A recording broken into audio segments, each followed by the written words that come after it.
पेड़ खुद सालों तक धूप और आंधी सहते रहे, वो पेड़ ही तो हमें जीने का असली मतलब सिखाते रहे। और जो लोग सारी जिंदगी बस हमारे लिए गुजार देते हैं, उनके साया के बिना अधूरा सा लगता रहता है।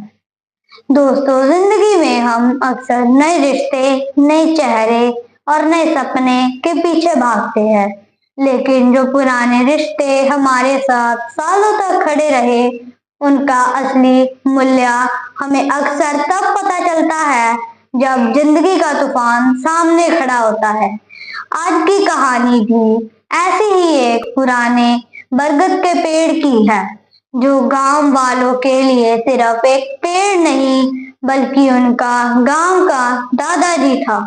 बहुत साल पहले एक छोटे से गांव में एक बड़ा सा बरगद का पेड़ था, इतना पुराना कि गांव वाले उसे गांव का दादाजी कहते थे। बच्चे उसके नीचे खेलते, मुसाफिर उसकी छांव में आराम करते और गांव वालों उसके नीचे बैठकर अपनी खुशियां, अपने दुख बांटते। वो पेड़ हर इंसान की जिंदगी का एक हिस्सा बन गया था। लेकिन दोस्तों, वक्त के साथ सब कुछ बदलता है। गांव में नए घर बन गए, नए बाजार सज गए और धीरे धीरे लोग कहने लगे, ये पेड़ अब बेकार हो गया है, जगह घेर रहा है, इसे काट कर यहाँ एक मकान बना देते हैं।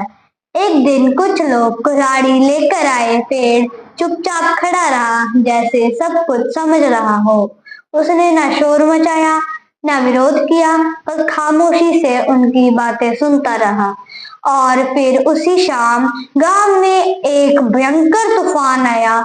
हवा इतनी तेज चली कि गांव की छतें उड़ गई, पेड़ एक एक कर गिरने लगे और लोग घबरा कर भागने लगे। जब उन्हें कोई सहारा नहीं मिला तो सब उसी पेड़ के पास दौड़कर आ गए। रात भर लोग उसी शाखों को पकड़कर उसके साए में छिपकर बैठे रहे।